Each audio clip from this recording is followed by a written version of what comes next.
नमस्कार साथियों। दृष्टि आईएएस के ऑनलाइन मंच पर मैं सौरभ चतुर्वेदी आप सभी का स्वागत करता हूं।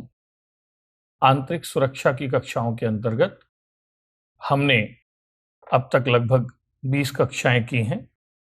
आज हम हमारे सिलेबस के अंतिम विषय पर चर्चा करेंगे, जिसका नाम है सुरक्षा बल और उनके अधिदेश, security agencies and their mandate. ये अब तक जितने भी टॉपिक हमने इंटरनल सिक्योरिटी में किए हैं उसमें तथ्यात्मक टॉपिक के तौर पर जाना जाता है। It is one of more factual topic, क्योंकि यदि हम सिक्योरिटी एजेंसीज के कार्यों की बात करें तो वो बहुत छोटी सी बात है। देश की रक्षा करना, आंतरिक और बाह्य, और उनकी समस्याओं की बात करें तो 4-5 लेवल पर बात हो जाती है कि पॉलिटिकल इंटरफियरेंस की समस्या है उनके साथ, मॉडर्नाइजेशन की समस्या है उनके साथ, फंड्स की समस्या है उनके साथ, मोटिवेशन की समस्या है उनके साथ, फैसिलिटीज की समस्या है उनके साथ, और कोई भी सिक्योरिटी एजेंसी हो इन्हीं 5-6 मुद्दों पर कन्फाइंड हो जाएगी। तो इन जनरल यदि मुझे सुरक्षा एजेंसियों की भूमिका और सुरक्षा एजेंसियों की समस्याओं पर चर्चा करनी हो तो मैं बहुत सहज तरीके से कर सकता हूं, लेकिन मैं इस टॉपिक को प्री कम मेंस मोड में आपको बताने वाला हूं, और इसके लिए मैं कई बार आपके नोट्स में दिए हुए तथ्यों का संज्ञान भी लूंगा। और पहली बार हम ऑनलाइन कोर्स के अंतर्गत ऐसा प्रयास करेंगे कि मैं आपको कुछ चीज़ें डिक्टेट करवाने की कोशिश करूंगा। तो आज की क्लास के लिए मेरा आपसे आग्रह है कि पॉइंट्स को नोट कीजिएगा। पहले आप सिनॉप्सिस बनाते थे, क्योंकि यहाँ कॉन्सेप्ट्स के साथ फैक्ट्स भी ज़रूरी हैं कि कौन सी एजेंसी कब बनी, सेना की प्रमुख बातें क्या होती हैं, CISF क्या है, BSF क्या है। तो इन सब मुद्दों पर आज बातें होंगी, तो आप आज नोट्स थोड़े बेहतर तरीके से लेंगे, ये मेरा आपसे आग्रह है। तो हम शुरुआत करते हैं हमारे टॉपिक के साथ। टॉपिक का नाम है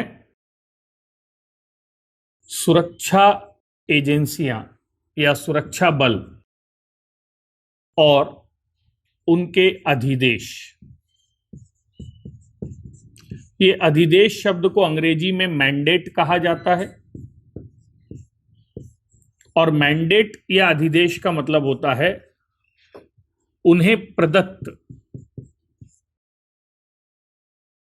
अधिकार और दायित्व। The rights and the responsibilities given to these agencies is called their mandate. तो सुरक्षा बल को पढ़ने के दो तरीके हो सकते हैं, एक जनरल या सामान्य तरीका, और दूसरा स्पेसिफिक यानी विशिष्ट तरीका। जनरल में हम सभी सुरक्षा बलों को समान दृष्टि से विश्लेषित करने की कोशिश करते हैं और ये देखते हैं कि what are their common goals, उनके उद्देश्य क्या होते हैं, उनकी भूमिकाएं क्या होती हैं, उनकी समस्याएं क्या होती हैं इन जनरल। पर स्पेसिफिक में हम 1 बाय 1 एक एक एजेंसी को लेते हैं, और नेचुरली CBI की समस्या CVC से अलग होगी, या CBI की समस्या पुलिस से अलग होगी, सेंट्रल एजेंसी की स्टेट एजेंसी से अलग होगी। तो यहां हम 1 बाय 1 लेकर उनका गठन, उनका इतिहास, उनका उद्देश्य, उनकी भूमिका या कार्य, उनसे जुड़े विवाद, उनसे जुड़ी समस्याएं, इन सबको डील करने की कोशिश करेंगे। तो आपके पास सुरक्षा एजेंसियों को पढ़ने के दो तरीके हैं। एक, आप सभी एजेंसियों को वन स्टिक से एक तरीके से पढ़ने की कोशिश करें, और दूसरा ये हो सकता है कि आप सुरक्षा एजेंसियों को अलग अलग तरीके से, यानी एजेंसी विशेष के संदर्भ में पढ़ने की कोशिश करें। तो हम जनरल स्पेसिफिक दोनों के तरीकों पर चलेंगे। उसके पहले ये जरूरी है कि हम ये जानने की कोशिश करें कि व्हाट इज सिक्योरिटी एजेंसी, सुरक्षा एजेंसी क्या होती है। तो आप जवाब देंगे, केंद्र और राज्य के अधीन कार्यरत वे संस्थाएं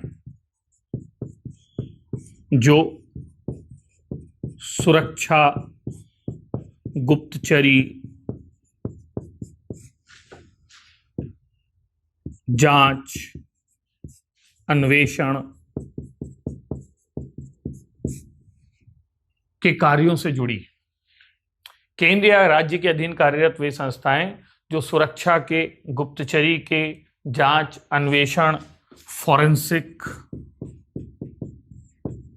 जैसे कार्यों से जुड़ी हैं और जिनका उद्देश्य आंतरिक और बाह्य सुरक्षा प्रदान करते हुए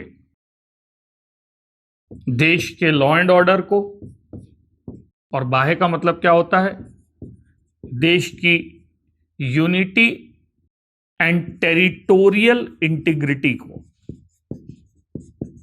बनाए रखना है, वो सुरक्षा एजेंसियां कहलाती हैं। मैं फिर से कह रहा हूं, वे सभी केंद्रीय और राज्य आधारित संस्थाएं जो सुरक्षा, गुप्तचरी, जांच, अन्वेषण, फॉरेंसिक जैसे कार्यों में संलग्न हैं और जिनके माध्यम से हम आंतरिक बाह्य सुरक्षा को सुनिश्चित करते हैं, कानून व्यवस्था को सुनिश्चित करते हैं, देश की एकता, अखंडता और क्षेत्रीय संप्रभुता को सुनिश्चित करते हैं और एक ऐसे वातावरण का निर्माण करते हैं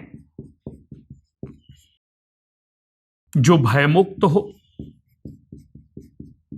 और विकास की संभावनाओं को जन्म दे, and will create an environment, fear free environment that will provide the opportunity for development. एक ऐसे भयमुक्त वातावरण का निर्माण करते हैं जो विकास की संभावनाओं को जन्म दे, तो इनको हम सुरक्षा एजेंसियां कहेंगे। तो सुरक्षा बल या सुरक्षा एजेंसियां लिखते समय आपको इन सारी बातों का संज्ञान लेकर चलना है कि इन्हें हम सुरक्षा एजेंसियां कहते हैं। क्लियर है इतना? चलिए अब यहां से हम दूसरे हिस्से पर चलते हैं। सिक्योरिटी एजेंसीज क्या हैं आपने जान लिया, तो अब आपको यह जानने की जरूरत है भाई सुरक्षा एजेंसियां क्या होती हैं, उनके उद्देश्य क्या होते हैं। तो ये सुरक्षा एजेंसियां हैं और ये उनके उद्देश्य हैं। ये क्या हैं और ये उनके क्या हैं उद्देश्य हैं। ठीक, अब प्रश्न ये आता है कि सुरक्षा एजेंसियों को हमने दो हिस्सों में बांटा है, एक सेंट्रल और दूसरा स्टेट। ठीक है, तो यहां पर प्रश्न ये आता है कि देश की सुरक्षा की जिम्मेदारी या कानून व्यवस्था की जिम्मेदारी केंद्र की है, राज्य की है, या केंद्र और राज्य दोनों की है। तो यहां पर हम सुरक्षा एजेंसियों की अवस्थिति यानी वो कहां पर है, उनके नियंत्रण, इस पर बात करते हैं कि वो कहां, केंद्र या राज्य के अधीन कहां पर स्थित हैं और उनको कंट्रोल करने की व्यवस्था क्या है। तो हमने सुरक्षा एजेंसियों का अर्थ और उद्देश्य देखने के बाद सुरक्षा एजेंसियों का विवरण देने की ठानी है, वर्गीकरण करने की ठानी है। और जब हम सुरक्षा एजेंसियों का वर्गीकरण करते हैं तो हम इन्हें दो हिस्सों में बांट देते हैं, केंद्रीय एजेंसियों और राज्य एजेंसियों। केंद्रीय एजेंसियों के अंतर्गत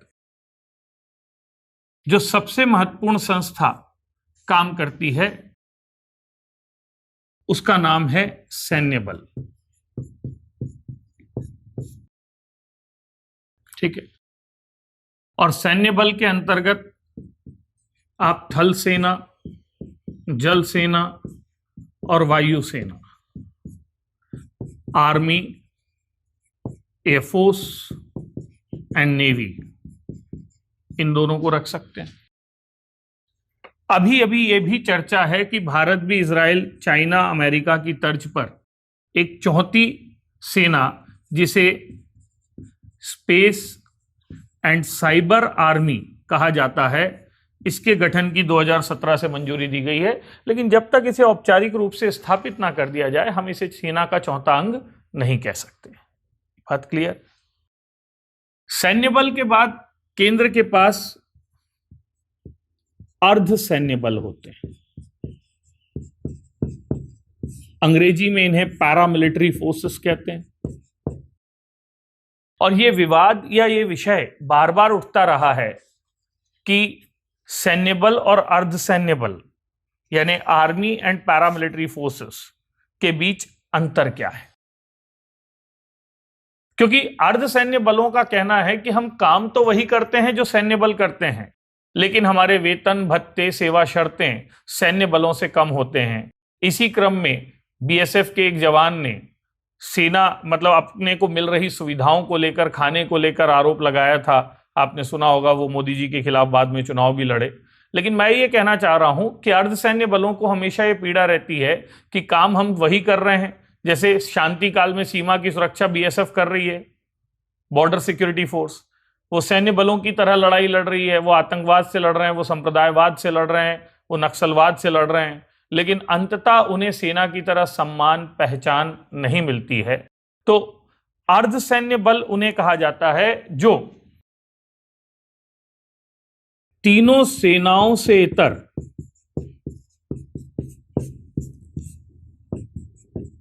सुरक्षा कार्य में आंतरिक और बाह्य दोनों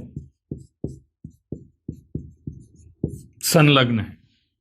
तीनों सेनाओं से इतर सुरक्षा कार्य में संलग्न है, लेकिन इन्हें पूर्ण सैन्य बल का दर्जा प्राप्त नहीं है,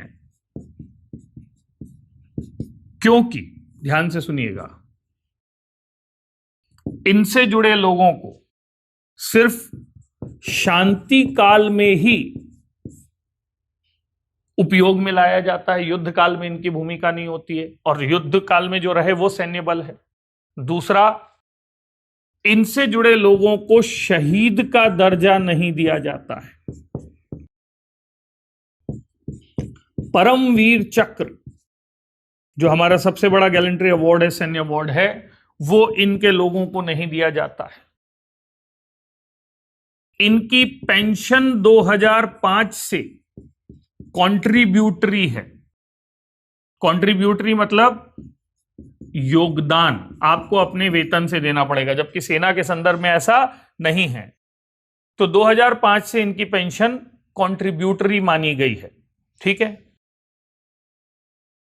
ये रक्षा मंत्रालय के अंतर्गत काम नहीं करते हैं, सिवाय असम राइफल्स को छोड़ दें, उसको भी अभी अलग करने की बात है।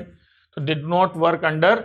ठीक, अर्धसैन्य बलों के लिए सैन्य बलों की तरह कोई अलग बजट बनाया नहीं जाता है। जैसे रक्षा बजट बनता है तो सैन्य बलों के लिए होता है, अर्धसैन्य बलों के लिए नहीं होता है। तो इनके लिए कोई अलग से स्पेशल बजट नहीं बनाया जाता है, ये याद रखिएगा। सबसे बड़ी बात, इनके प्रमुख नौकरशाही से आते हैं, सेना से नहीं। आईपीएस वगैरह इनके क्या होते हैं, प्रमुख होते हैं। तो बहुत सारे लोगों को ये चीजें पता ही नहीं होती हैं, तो आपको ये जानना जरूरी है। इनके प्रमुख नौकरशाही से आते हैं और इनके वेतन भत्ते सेवा शर्तें अवकाश ये सब सेना की तुलना में बहुत कम होते हैं। अब आज जब इंटरनल और एक्सटर्नल सिक्योरिटी के बीच का डिफरेंस खत्म हो चुका है और यह देखा जाता है कि देश के अंदर नक्सलवाद के खिलाफ सेना की बात की जा रही है और देश की सीमाओं में जम्मू कश्मीर में सीमा पार आतंकवाद रोकने के लिए अर्धसैन्य बल लड़ाई लड़ रहे हैं, तो सेना अंदर लड़ रही है, अर्धसैन्य बल बाहर भी लड़ रहे हैं। तो ऐसी स्थिति में जब दोनों में अंतर नहीं है तो पैरामिलिट्री फोर्सेस के लोगों का यह कहना है कि भाई हमें भी सैन्य बलों की तरह सुविधाएं या विशेषताएं दी जानी चाहिए। धीरे धीरे जब यह विवाद मिनिस्ट्रियल डिबेट में बदलता गया, क्योंकि याद रखिएगा पैरामिलिट्री फोर्सेस के ज्यादातर जो लोग हैं, सैन्य बलों के ज्यादातर लोग डिफेंस, ये तो डिफेंस मिनिस्ट्री में है। पैरामिलिट्री फोर्सेस में जो मैक्सिमम एजेंसीज आपको मिलेंगी वो होम मिनिस्ट्री से जुड़ेंगी। वो किससे जुड़ी हुई हैं, गृह मंत्रालय से। एक दो जो रेलवे वाला छोड़ दें, यदि हम एसपीजी वाला छोड़ दें जो कैबिनेट सेक्रेटरीट या रेल मंत्रालय से जुड़े हैं, तो बाकी ज्यादातर जो रहते हैं वो गृह मंत्रालय से जुड़े होते हैं। ठीक है, तो यह कहा गया कि पैरामिलिट्री फोर्सेस पुलिस भी नहीं है, भाई देखिए, हमारे जो सैन्य बल हैं उनकी 3 रेंज हैं। एक है मिलिट्री, एक है पुलिस। ये तो आप आम आदमी भी समझता है। मिलिट्री और पुलिस ये दोनों हर किसी को समझ में आता है। जो घर की रक्षा कर रही है वो पुलिस, जो सीमा की रक्षा कर रही है वो कौन है? मिलिट्री। अब इनके बीच कहीं पर आ गया पैरामिलिट्री फोर्स, अर्धसैन्य बल। अब ये कभी इधर झूलता है, कभी इधर झूलता है, यानी कभी ये सीमा की रक्षा के काम में जुड़ जाता है, कभी ये अपराध की रोकथाम के काम में जुड़ जाता है। तो इसकी भूमिका ही तय नहीं हो पा रही थी। तो 2013 में क्या किया गया, 2011 में रादर, याद रखिएगा। तो जब इनकी भूमिकाएं तय नहीं हो पा रही थी तो अंततः 2011 में यह तय किया गया कि हम एक नया समूह बनाएंगे, सैन्य बलों का समूह बनाएंगे, और उस नए समूह का नाम होगा सेंट्रल आर्म्ड पुलिस फोर्स। और जैसे ही हम इसमें पुलिस शब्द का प्रयोग कर देंगे तो ये मिलिट्री से अलग हो जाएगा, पुलिस के नजदीक हो जाएगा। तो हमने 2011 में एक नई श्रेणी बनाई जिसका नाम था केंद्रीय सशस्त्र पुलिस बल, central armed police force. Clear है? और हमने ये तय किया कि अब हम पैरामिलिट्री फोर्सेस से में जो एजेंसियां हैं उन एजेंसियों को यहां पर शिफ्ट करेंगे, और अर्धसैन्य बलों से 5 एजेंसियां, if I remember correctly, directly CAPF में डाल दी गई।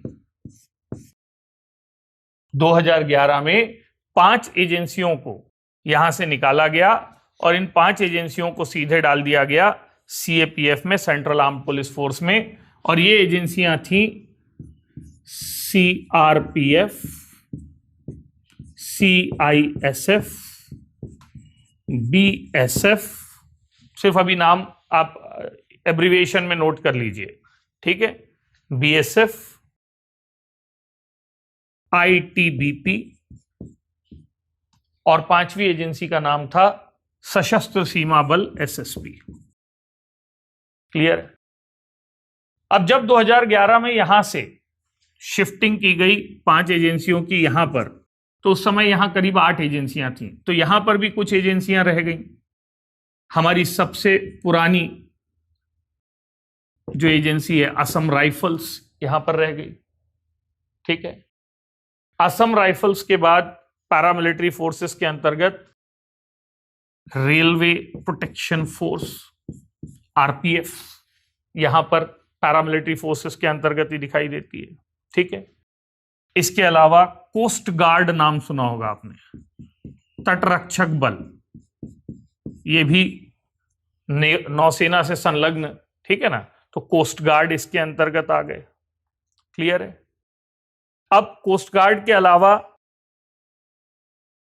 ये 3 एजेंसियां यहां पर थी। ठीक है? कुछ और एजेंसियों पर भी चर्चा की जाती है और ये कहा जाता है ये सीएपीएफ नहीं, यहीं से जुड़ी हुई हैं। Special frontier force, SFF, special frontier force, और एसपीजी और एनएसजी, नेशनल सिक्योरिटी गार्ड और स्पेशल प्रोटेक्शन गार्ड, इनको भी अभी पैरामिलिट्री फोर्सेस में रखा जाता है।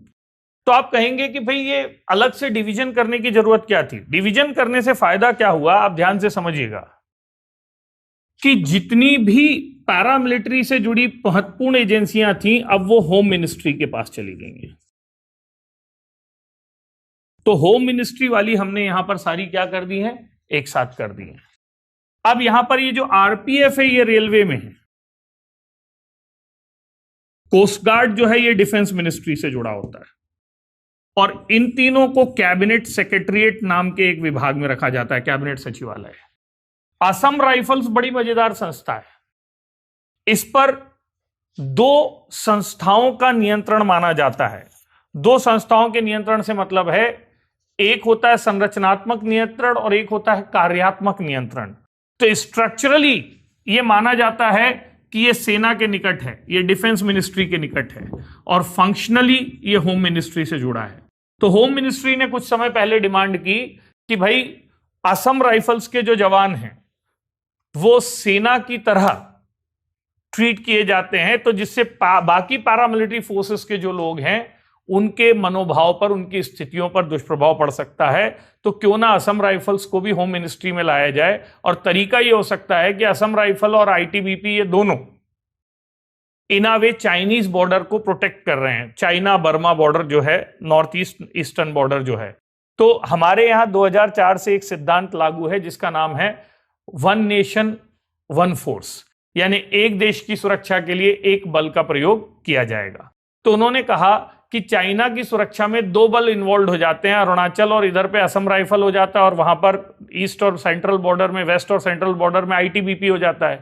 तो अभी ये चर्चा चल रही है कि आईटीबीपी और असम राइफल्स को मर्ज कर दिया जाए, लेकिन यदि ये मर्जर होता है तो असम राइफल्स के जवानों को बाकी पैरामिलिट्री फोर्सेस या सीएपीएफ के जवानों की तरह सेना से कम सुविधाएं मिलने लगेंगी। तो कैबिनेट मिनिस्ट्री तो तैयार है, वो कैबिनेट मिनिस्ट्री कह रहा हूं, होम मिनिस्ट्री मांग कर रही है, डिफेंस मिनिस्ट्री ने भी इन प्रिंसिपल बोल दिया है कि अच्छा ठीक है, रहने दो, हमको कोई दिक्कत नहीं है। लेकिन स्वयं असम राइफल्स के ऑफिसर अभी इसके लिए तैयार नहीं है कि ये मर्जर हो, और मुझे नहीं लगता कि ये मर्जर निकट भविष्य में हो पाएगा।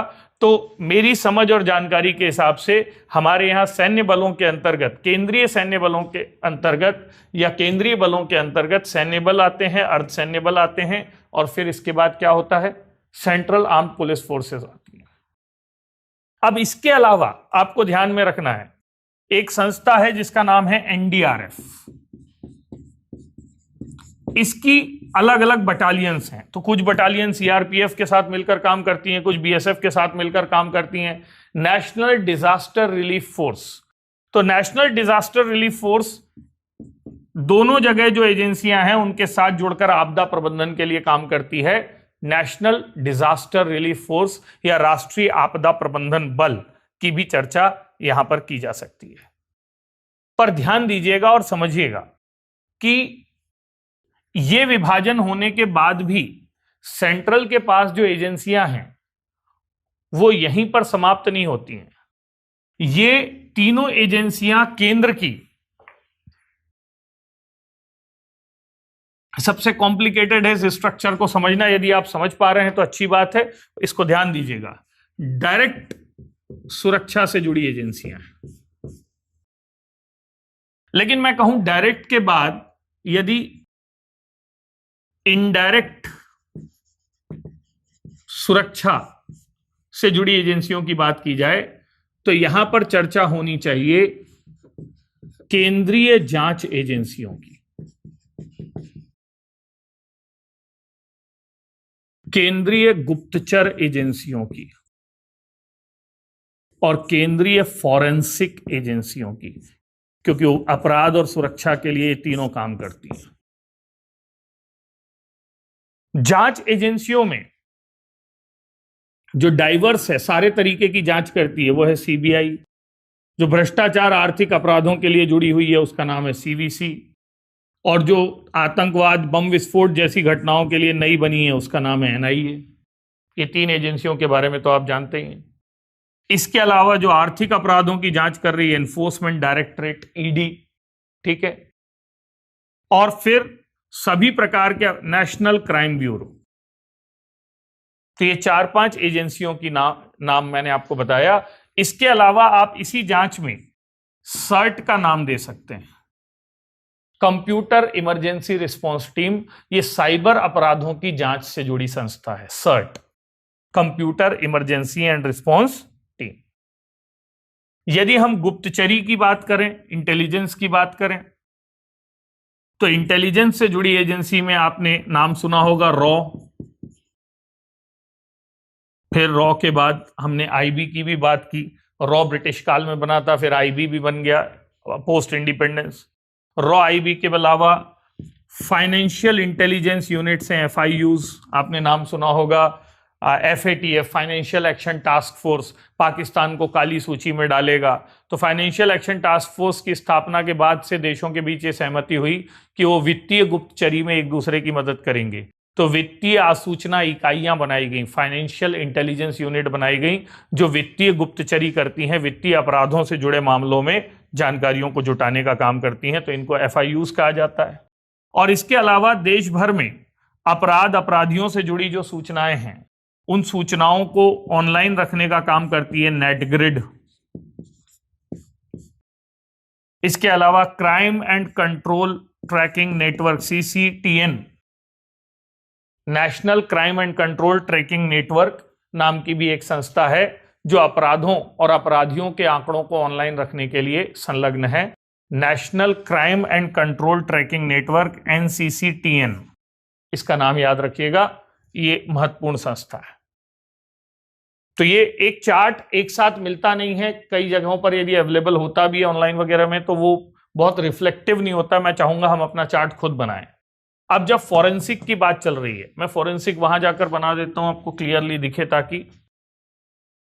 तो फॉरेंसिक के अंतर्गत अरे DNA, फिंगरप्रिंटिंग, ये सब अपराधियों की पहचान के लिए, गंभीर अपराधों की जांच के लिए एजेंसियां काम करती हैं।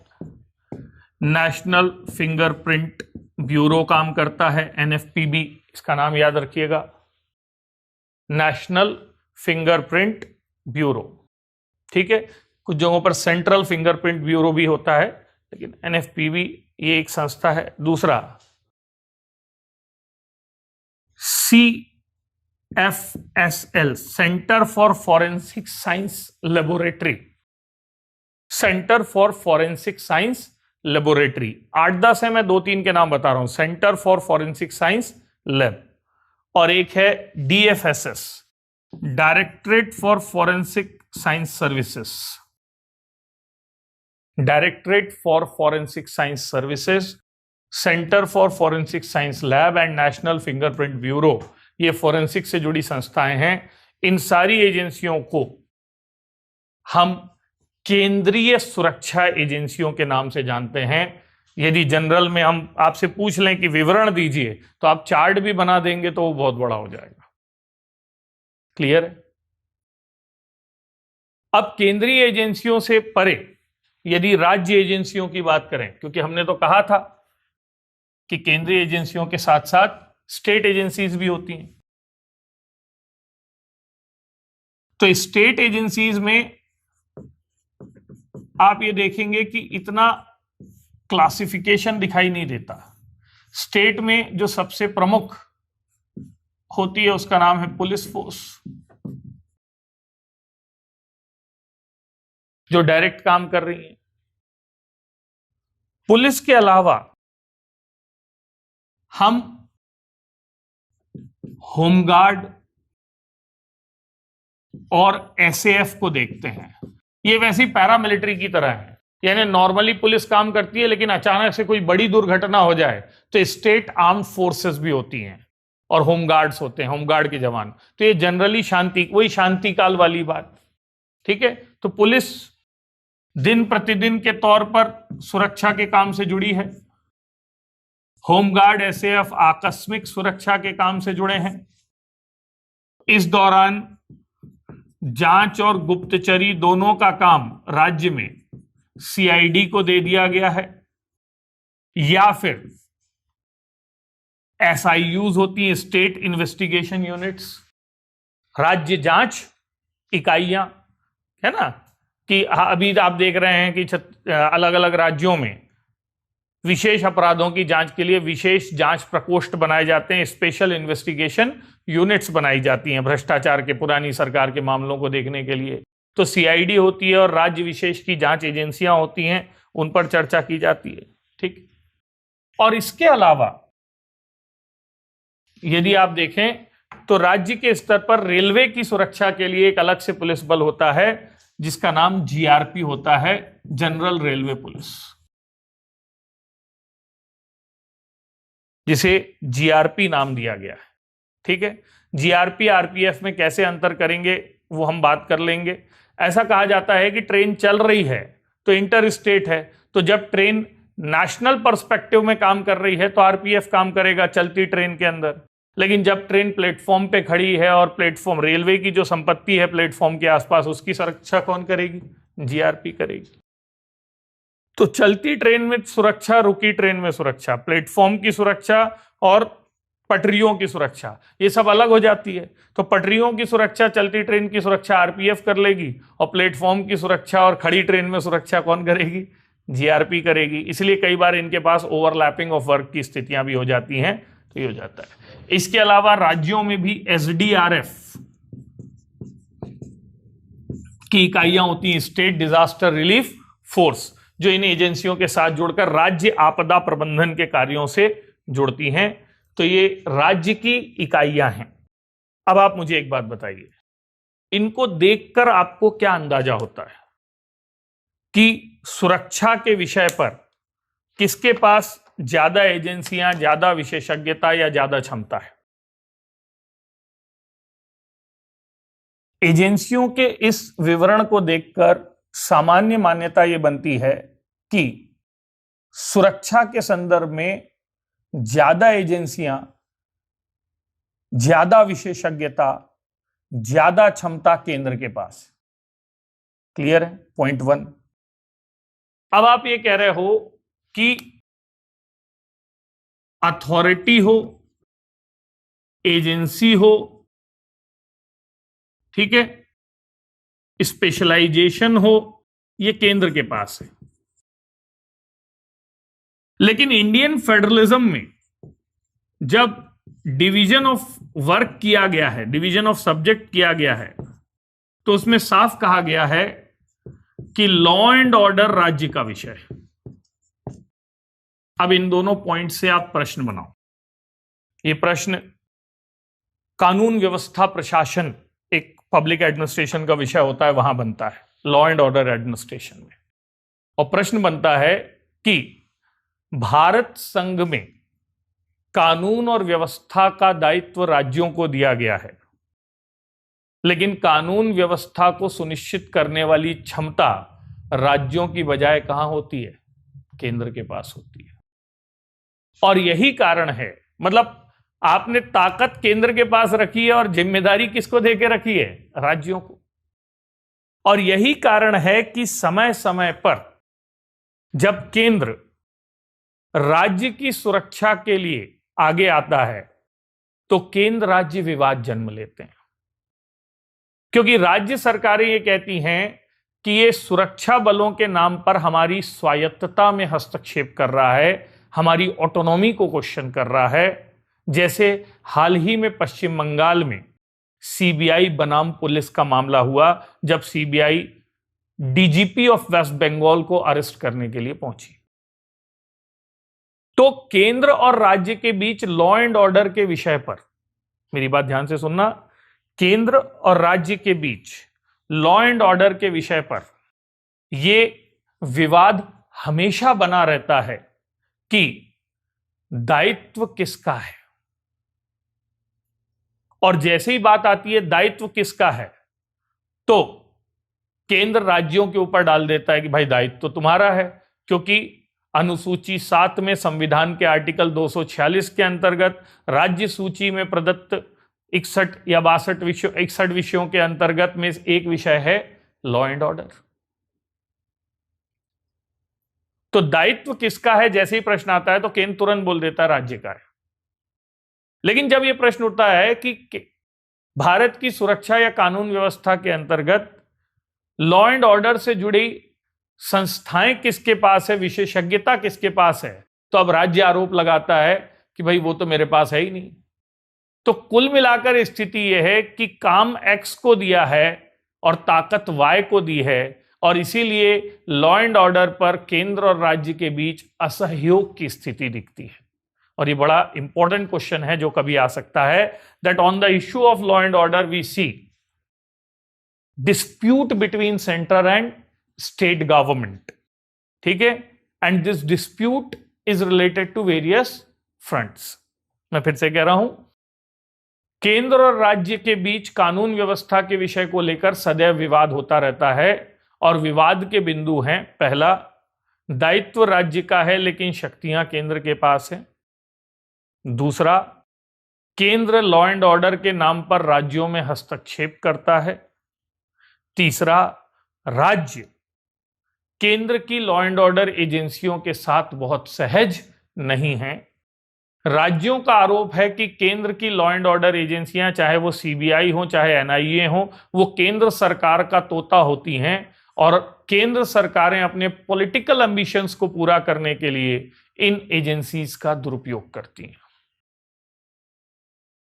तो यदि आपसे एक प्रश्न पूछा जाए कि लॉ एंड ऑर्डर के विषय पर केंद्र का राज्यों में हस्तक्षेप तार्किक है या अतार्किक है, सही है या गलत है, तो आप ये कहेंगे कि भले ही भारतीय संघ में राज्यों को लॉ एंड ऑर्डर की व्यवस्था दी गई है, लेकिन हमें ये नहीं भूलना चाहिए कि हमारे संविधान में एकात्मकता के भी पर्याप्त लक्षण हैं।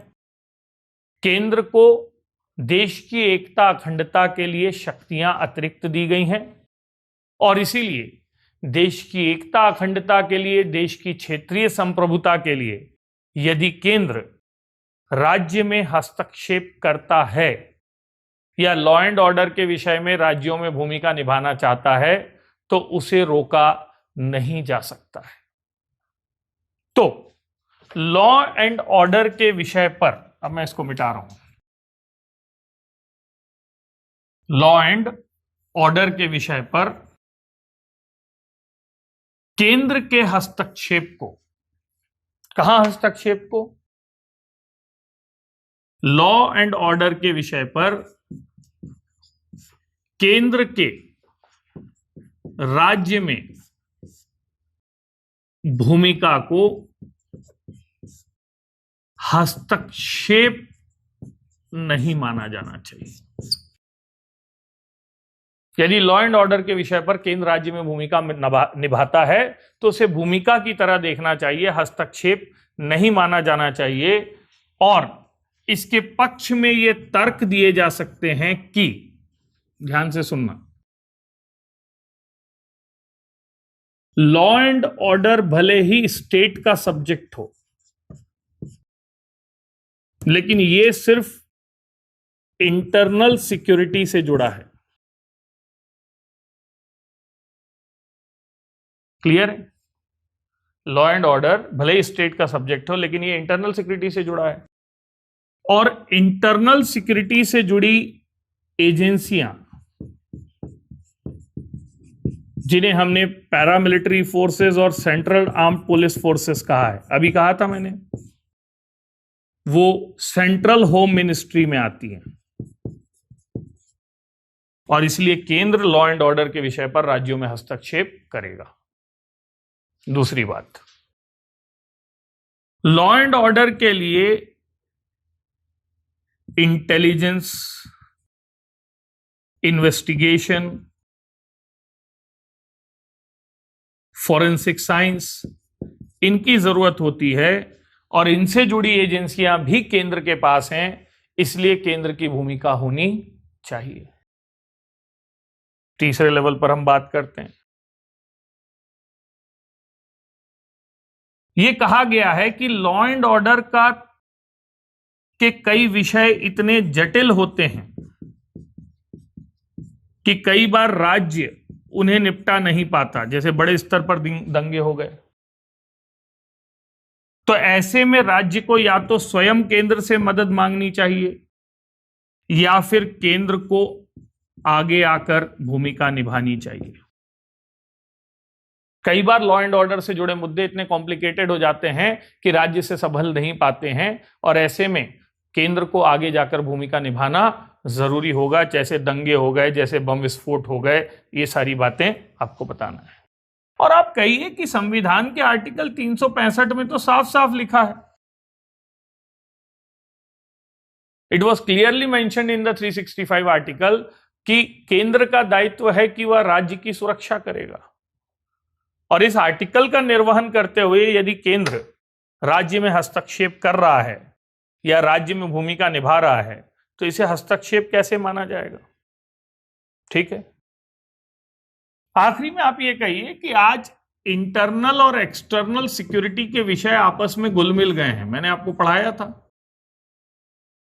बॉर्डर की सुरक्षा और देश के अंदर दंगे दोनों में जुड़ाव है, बॉर्डर की सुरक्षा और मनी लॉन्ड्रिंग में जुड़ाव है, बॉर्डर की सुरक्षा और सीमा पार आतंकवाद में जुड़ाव है, नशीले पदार्थों की तस्करी। आज के दौर में जब हम ये कह रहे हैं इंटरनल एक्सटर्नल सिक्योरिटी के विषय आपस में क्या हो गए हैं, जुड़ गए हैं, तो आप केंद्र और राज्य अलग अलग भूमिका नहीं निभा सकते, उन्हें अपनी अलग भूमिका छोड़कर कॉम्प्लीमेंट्री रोल में आना होगा। कुछ तुम करो, कुछ हम करें। जब इस भाव से केंद्र और राज्य की एजेंसियां सुरक्षा करेंगी तभी सुरक्षा हो पाएगी। तो कोऑपरेटिव फेडरलिज्म, सहकारी संघवाद के दायरे के अंतर्गत, कोऑपरेटिव फेडरलिज्म या सहकारी संघवाद के दायरे के अंतर्गत देश की सुरक्षा एजेंसियों को काम करना चाहिए, जहां केंद्र और राज्य की एजेंसियों को विरोधाभासी नहीं, परिपूरक होना चाहिए। ये कंक्लूजन भी है और क्वेश्चन भी है। मैं फिर से कह रहा हूं, सहकारी संघवाद के अंतर्गत केंद्र और राज्य की एजेंसियों को काम करना चाहिए, जहां इन सुरक्षा एजेंसियों की भूमिका विरोधाभासी नहीं, परिपूरक होना चाहिए। केंद्र की जिम्मेदारी है कि वो अपनी सुरक्षा एजेंसियों का दुरुपयोग राजनीतिक कारणों से ना करे और राज्यों की अनदेखी करके अपनी एजेंसियों को वहां ना भेजे। लेकिन राज्यों की भी जिम्मेदारी है कि वो केंद्रीय एजेंसियों को काम करने में मदद करें, ना कि उनके कामकाज में राजनीतिक कारणों से बाधा पहुंचाएं। यदि केंद्र और राज्य अपने मन में इस बात को रखेंगे कि वे अपने अपने दलों के लिए नहीं, भारत नामक महान राष्ट्र के लिए काम कर रहे हैं, तो वेस्ट बंगाल सेंट्रल गवर्नमेंट के बीच जो सुरक्षा एजेंसियों को लेकर लड़ाई हुई थी, वो लड़ाई कभी नहीं होगी। यदि बंगाल में वर्तमान केंद्र सरकार और वहां की राज्य सरकार के सत्ताधारी दल अपने दलीय हितों की बजाय बंगाल के हितों के बारे में सोचें, तो सुरक्षा एजेंसियों की लड़ाई नहीं होगी। और इसी सोच के साथ उनको आगे आना चाहिए, वरना केंद्रीय सुरक्षा बल केंद्रीय तानाशाही के प्रतीक बनेंगे और राज्य सुरक्षा एजेंसियां विद्रोह को दर्शाने की कोशिश करेंगी, जो देश में गृहयुद्ध जैसी स्थिति ला सकता है। तो कंक्लूडिंग तौर पर आपको यही कहना है कि राष्ट्रीय सुरक्षा के विषय पर केंद्र और राज्य की सुरक्षा एजेंसियों की भूमिका, राष्ट्रीय सुरक्षा के विषय पर केंद्र और राज्य की सुरक्षा एजेंसियों की भूमिका विरोधाभासी नहीं, परिपूरक है। और ये एजेंसियों का विवरण देकर भी आप कर सकते हैं, या फिर लॉ एंड ऑर्डर के विषय पर केंद्र का राज्यों में भूमिका निभाना हस्तक्षेप नहीं, राष्ट्रहित के लिए जरूरी है। ये दोनों प्रश्नों को आप अब इस धारा में तैयार कर सकते हैं। अब हम हमारे सुरक्षा बलों की जनरल और स्पेसिफिक बात करेंगे। जनरल मतलब कॉमन तौर पर इनकी भूमिका कार्य तो आप जानते ही हैं। स्पेसिफिक मतलब एक एक एजेंसी को लेकर हम इनके बारे में चर्चा कर सकते हैं। तो अब हम केंद्र की सुरक्षा एजेंसियां हों, राज्य की सुरक्षा एजेंसियां हों, किसी भी एजेंसी पर यदि प्रश्न आता है तो वो एजेंसी कब बनी, क्या करती है, इतिहास वगैरह यदि आपको पता है, तो आप देखेंगे कि हमारे यहाँ सुरक्षा एजेंसियों की कुछ सामान्य समस्याएं हैं। विशिष्ट समस्याएं तो हम उस एजेंसी विशेष से जोड़कर कर सकते हैं, लेकिन सामान्य समस्या का मतलब होता है कि राज्य की पुलिस हो या केंद्र में सेना हो, सब इस देश में कुछ कॉमन प्रॉब्लम्स से जूझ रही हैं, और यदि इन प्रॉब्लम्स को आपने डील नहीं किया तो सुरक्षा एजेंसियों का मनोबल कमजोर होगा। तो मैं आपको एक साथ 10-15 प्रॉब्लम्स बता दे रहा हूं ताकि सुरक्षा एजेंसियों का संकट जैसा कुछ प्रश्न आए तो आप उसको डील कर पाएं। तो टॉपिक का नाम है सुरक्षा बलों की सामान्य चिंताएं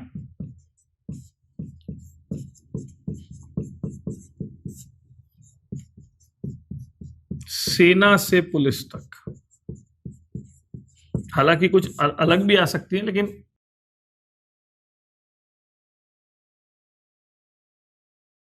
सबसे पहली समस्या हमारे यहां है राजनीतिक हस्तक्षेप। सेना में कम है, पुलिस में ज्यादा है, लेकिन आप इसको नकार तो नहीं सकते। और ये राजनीतिक हस्तक्षेप उनकी ऑटोनॉमी से जुड़ा है, उनको फ्रीली काम नहीं करने देता है, स्वायत्तता से जुड़ा है, उनकी नियुक्ति, पदस्थापना, ट्रांसफर से जुड़ा है। भाई पुलिस में तो आप जानते ही, जरा सा कुछ गलत हुआ, आपने किसी की बात नहीं मानी तो ट्रांसफर हो जाएगा, ठीक। पोस्टिंग के लिए पैसे लगते हैं। सेना में भी ठीक ठाक भाई भतीजावाद चलता है पोस्टिंग के लिए। आज मैं बहुत सारी ऐसी बातें बोलूंगा जिससे कुछ लोग नाराज हो सकते हैं, आपने सेना के लिए ऐसा कहा, लेकिन सच यह है कि कोई भी संस्था एरर फ्री तो नहीं है। तो राजनीतिक हस्तक्षेप स्वायत्तता को लेकर है, राजनीतिक हस्तक्षेप नियुक्ति, पदस्थापना, स्थानांतरण को लेकर है, और राजनीतिक हस्तक्षेप इन संस्थाओं के दुरुपयोग को भी लेकर है। चाहे सेना के शौर्य को अपने दल की भूमिका बताकर प्रचारित करना हो। बांग्लादेश युद्ध इंदिरा गांधी ने नहीं, सेना ने जीता था, और सर्जिकल स्ट्राइक नरेंद्र मोदी ने नहीं, सेना ने की थी, पर दोनों ने उसको इस ढंग से बुनाया जैसे उन्होंने घर से ही करवाया था। तो पॉलिटिकल मिसयूज भी राजनीतिक हस्तक्षेप का हिस्सा होता है, और ये सेना से पुलिस तक दोनों में होता है। इनफैक्ट आप पुलिस के बारे में तो समझिए कि पुलिस को अंग्रेजों ने बनाया ही था, वो राजनीतिक हस्तक्षेप में आता है भय और आतंक के उपकरण के रूप में, अपने विरोधियों को डराने के लिए। तो राजनीतिक हस्तक्षेप के अंतर्गत जो सैन्य बल हैं, अर्धसैन्य बल हैं या पुलिस बल हैं, उनका दुरुपयोग किया जाता है अपने पॉलिटिकल स्कोर्स को सेटल करने के लिए। तो ये भी पॉलिटिकल मिसमैनेजमेंट के तौर पर ही देखा जाएगा।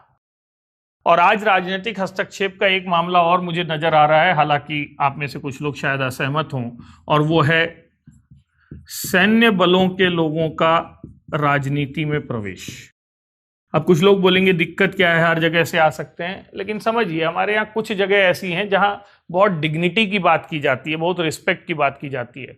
कल को सुप्रीम कोर्ट के सारे जजेस और सेना के सारे प्रमुख राजनीति में आ जाएंगे ना, तो इन पदों की शुचिता पर असर पड़ेगा।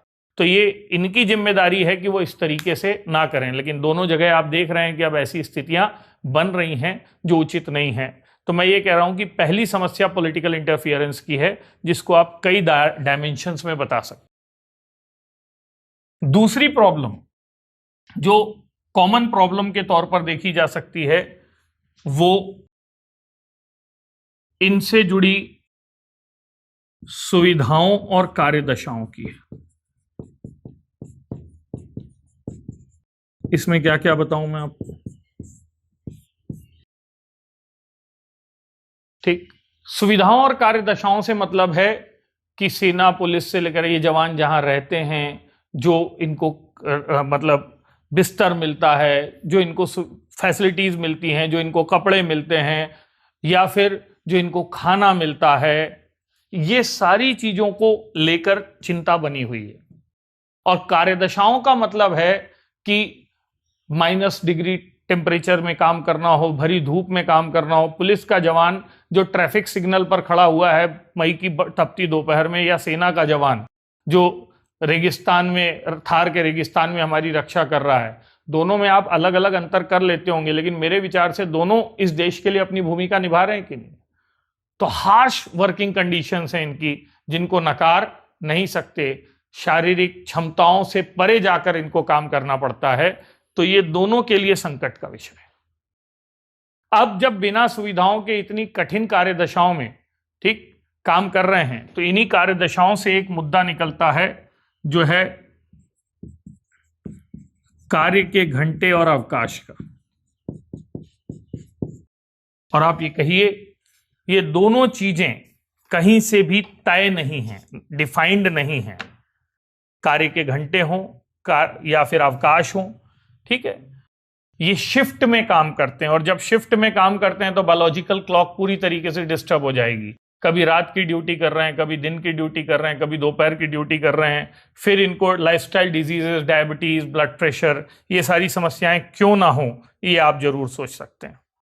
ठीक है। एक सर्वे हुआ था, जिस सर्वे में ये कहा गया था कि पुलिस के संदर्भ में सर्वे हुआ था, और उसमें कॉमन कॉज और लोक नीति नाम के 2 एनजीओ हैं जिन्होंने किया था, और ये बताया गया उसमें कि 1/3 पुलिस वाले ने सर्वे में ये कहा कि यदि उन्हें दूसरी समकक्ष नौकरी मिल जाए तो वो आज उस नौकरी को छोड़ने तैयार हैं। सेना में भी अधिकारी लेवल पर जो लोग हैं वो भले ही सेटिस्फाइड हों, लेकिन ये जो मेजर, कर्नल, नीचे के लेवल पर जो लोग काम करते हैं, लेफ्टिनेंट और उसके नीचे चले जाएं आप, जो सैनिक लेवल पर जो लोग काम करते हैं, वो जिन वर्क कंडीशंस के साथ काम करते हैं वो बहुत फ्रूटफुल या कंफर्टेबल नहीं है, और कई बार फिर वो अपने घर के लिए, परिवार के लिए लड़ाई लड़ रहे हैं, देश के लिए लड़ाई वाला जज्बा धीरे धीरे कम होता जाता है। 14 घंटे की नौकरी उस देश में जहां व्यक्ति 10 से 5 की नौकरी के लिए भी परेशान है, या 10 से 5 की नौकरी में भी 4 ब्रेक लेता है, वो कितना अप्रोप्रिएट है, ये सोचने की बात है। तो इन सब चीजों से उनकी फिजिकल, मेंटल हेल्थ पर असर पड़ रहा है, और इसी के कारण फिर एक नया संकट जन्म लेता है जिसका नाम है तनाव, कुंठा, हताशा। और ये तनाव, कुंठा, हताशा में भी कई बार ह्यूमन राइट वायलेशन की समस्या जन्म लेती है। तो पुलिस, सेना, अर्धसैन्य बलों पर जो आरोप है वो ये है, भाई आप वर्षों से अपने घर परिवार से नहीं मिले हैं, तनाव में हैं, उसमें हैं, तो गुस्सा जो निकलता है उन्हीं लोगों पर निकलेगा या उन लोगों के आसपास जो थोड़े कमजोर हैं। और इसीलिए मानव अधिकार संकट से जुड़ी बातें, ये इनकी 5वीं समस्या हो जाएगी कि सैन्य पुलिस बलों से जुड़ी एक सामान्य समस्या है कि इन पर मानव अधिकार उल्लंघन की बातें की जाती हैं, कि ह्यूमन राइट वायलेशन करते हैं बड़े पैमाने पर। आगे बढ़ते हैं। इन पर लगने वाला आरोप यह है कि वेतन का सिद्धांत है कि जोखिम के अनुरूप वेतन होना चाहिए, लेकिन इस सिद्धांत का पालन भारत में प्रभावी रूप से नहीं किया जाता। 1 रैंक 1 पेंशन के मुद्दे से लेकर जो भी लड़ाइयां, उनके पीछे कारण यही था कि सैन्य बलों को जो रिन्यूमरेट किया जा रहा है, इवन पुलिस बलों को जो रिन्यूमरेट किया जा रहा है, वो उतना इफेक्टिव नहीं है। एक अस्पताल के कंपाउंडर, स्कूल के चपरासी के जितनी तनख्वाह यदि आप सैनिकों, पुलिस बलों को दोगे, तो आप उनसे कैसे उम्मीद कर सकते हो कि वो अपनी जान जोखिम में डालकर आपके लिए लड़ाई लड़ेंगे। और फिर पैरामिलिट्री फोर्स के साथ तो रोना यह है कि उनकी पेंशन भी कंट्रीब्यूटरी है, वो भी उतनी प्रभावी नहीं है। 1 रैंक 1 पेंशन का मुद्दा भी उन पर लागू नहीं होता है, ना पैरामिलिट्री फोर्सेस पर, ना पुलिस पर। और इसीलिए फिर यहां से एक और समस्या जो पुलिस में ज्यादा गंभीर हो जाती है कि जब वेतन अनुरूप नहीं मिलता है लेकिन सत्ता है, तो भ्रष्टाचार की बात होती है। आप ये कहोगे कि सर सेना में कैसे बोल सकते हो आप, पुलिस में भ्रष्टाचार है, इसको तो कोई भी आसानी से मान लेता, लेकिन सेना बोलो तो आपने सेना को भ्रष्ट बोले, देशद्रोही हो वाली बात होगी। तो ये बताओ, इस देश के सबसे बड़े आर्थिक घोटाले कौन से थे? जो पहला घोटाला भी हुआ था 1956 का, वो भी सैन्य खरीद से जुड़ा था।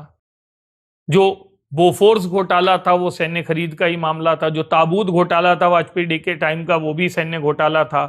या फिर अभी राफेल की जो बात हो रही है, वो घोटाला है या नहीं आप तय करें, लेकिन वो भी इसी से जुड़ा हुआ है। देश के सबसे बड़े जो लाइजनर्स काम करते हैं, दलाल काम करते हैं, वो रक्षा दलाल ही होते हैं, और रक्षा सौदों की दलाली अरबों में होती है। तो भ्रष्टाचार का संकट यदि सेना से पुलिस के बीच होगा तो भ्रष्टाचार का घुन देश की सुरक्षा को नुकसान पहुंचाएगा, और इसीलिए इसको रोकना या इस संकट का समाधान करना भी बहुत जरूरी है। ठीक है। इसके बाद यह कहा जाता है कि निजी और व्यावसायिक जीवन के बीच संतुलन ये नहीं हो पाता, क्योंकि सेना, पुलिस, अर्धसैन्य बलों में आपको अपनी पर्सनल लाइफ को सेक्रीफाइस करना पड़ेगा। जो भी व्यक्ति 1 बीवी, 2 बच्चे, 4 बीमारी के साथ मरना चाहता है, ये जिंदगी उनके लिए नहीं है। जो भी व्यक्ति सुबह शाम अपने घर वालों के साथ गर्म खाना खाना चाहता है, वो फिर बनिए की वो करे, दुकान खोल ले, क्योंकि इनके काम के कोई घंटे नहीं है, इनके काम का कोई तय समय नहीं है। और इसीलिए पारिवारिक जीवन के साथ संकट, तनाव, ये सेना, पुलिस, इन सैन्य बलों के साथ व्यापारिक व्यवसाय मतलब बड़े पैमाने पर देखा जाता है। और पारिवारिक जीवन का संकट ही मनोवैज्ञानिक असंतुलन को जन्म देगा, इस बात को नकारा नहीं जा सकता। यह भी कहा जाता है कि ये जो सैन्य बलों से जुड़ी संस्थाएं हैं, ये भारत में आधुनिकीकरण की समस्या, मॉडर्नाइजेशन की प्रॉब्लम से ग्रसित हैं। पैरामिलिट्री फोर्सेस के लिए आपने न्यूटन नाम की मूवी में देखा होगा कि कैसे उनके पास नाइट विजन सेंसर नहीं है, इसलिए दिन में ही चुनाव करवा के वापस आ जाते हैं। एक पूरी मूवी बनी है कि कितने संसाधनों का अभाव है। उनके हथियार हों, बुलेट प्रूफ जैकेट्स हों, ठीक है, नाइट विजन सेंसर हों, थर्मल इमेजर हों, लेजर बैरियर्स हों, ये जितनी भी मॉडर्न इक्विपमेंट्स, मॉडर्न सुविधाएं हैं, ये इनके पास प्रभावी रूप से उपलब्ध नहीं है। और ये भी भारत में एक संकट है। एक संकट जिसकी जनरली चर्चा नहीं की जाती, वो बहुत गंभीर संकट है सैन्य बलों के साथ, वो है इनके पास इंफ्रास्ट्रक्चरल सुविधाओं का संकट। याद रखो, सैन्य बलों को काम करने के लिए इन्हें सड़क, बिजली, संचार जैसी सुविधाएं बहुत प्रभावी रूप से चाहिए। लेकिन भारत में अभी आप देख रहे हैं कि जो चीन के साथ मामला चल रहा है, उसमें सड़क बनाने की तो लड़ाई है ना, दौलत बेग गोल्डी वाली जो जगह है वहां पर। तो यहां पर परिवहन का संकट है, बिजली का संकट है, सुविधाओं का संकट है, पेयजल का संकट है। ठीक, ये सारे संकट जो दिखाई देते हैं, ये भी सैन्य बलों की समस्याओं के अंतर्गत ही आने चाहिए या लागू किए जाने चाहिए। ठीक, फिर पुलिस और सैन्य बलों के साथ ये भी संकट है कि न्यायिक प्रणाली इनके साथ सहयोगी नजर नहीं आती, बल्कि पुलिस के साथ तो न्यायपालिका हमेशा ये देखती है कि पुलिस वालों ने जो केस किया है वो झूठा ही है, तो वो इस माइंडसेट के साथ जांच शुरू करती है कि पुलिस को गलत साबित करना है। तो न्यायपालिका के साथ असहयोग की स्थितियां भी एक गंभीर संकट है। क्लियर है? नेक्स्ट, आगे बढ़ें। देखिए, देश में सुरक्षा जो है वो दो चीजों से जुड़ती है, law and order and justice. कि देश में कानून व्यवस्था और न्याय कैसा है। और कानून व्यवस्था और न्याय का मतलब है भयमुक्त वातावरण, और इस वातावरण को ही कहते हैं कि उस देश में रूल ऑफ लॉ है, विधि का शासन है। क्लियर? सुरक्षा को रूल ऑफ लॉ से जोड़ा गया है। ठीक है, लेकिन rule of law index justice project, world justice project के द्वारा रूल ऑफ लॉ इंडेक्स, तो रूल ऑफ लॉ इंडेक्स जो जारी किया गया है उसमें भारत की स्थिति बहुत अच्छी नहीं मानी जाती है।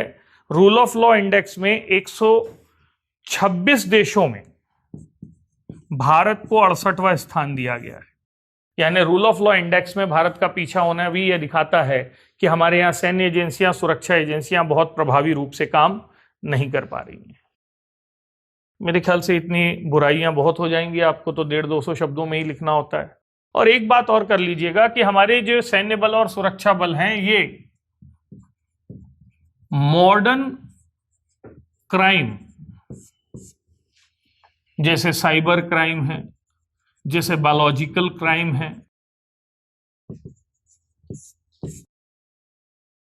ठीक है, फॉरेंसिक साइंसेस से जुड़े, इनके लिए अभी तैयार नजर नहीं आते।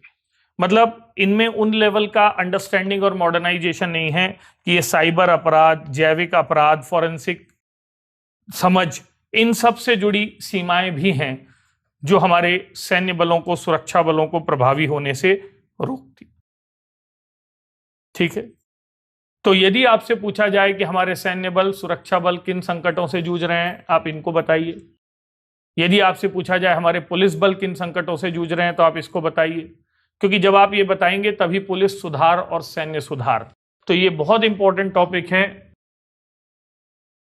हमारे सुरक्षा बल समस्याएं और सुधार।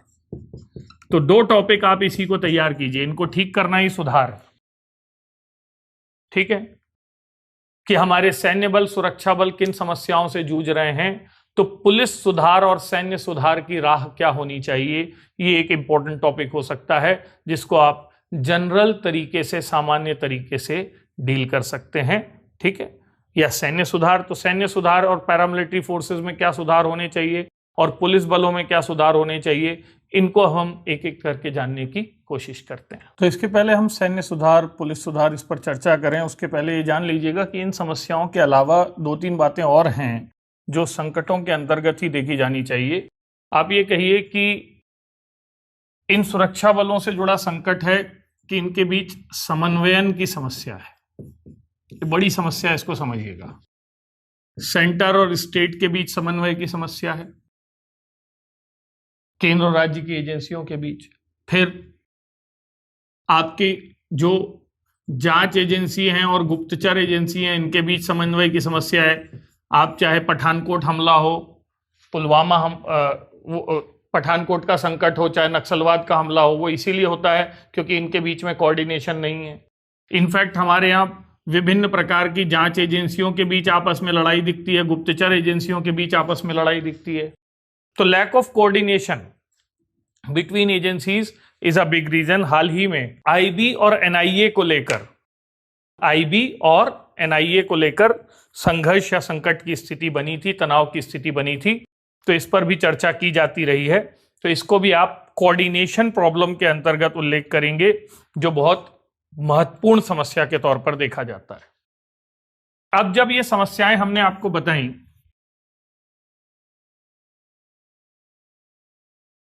तो सैन्य सुधार और पुलिस सुधार में तो आप इन्हीं समस्याओं को समाधान कर दें, यही हो सकता है। लेकिन फिर भी मैं सुधार के 3 डायमेंशंस पर आपसे बात करता हूं। ठीक है, ध्यान देखिए। सुधार का पहला डायमेंशन है मिलिट्री रिफॉर्म।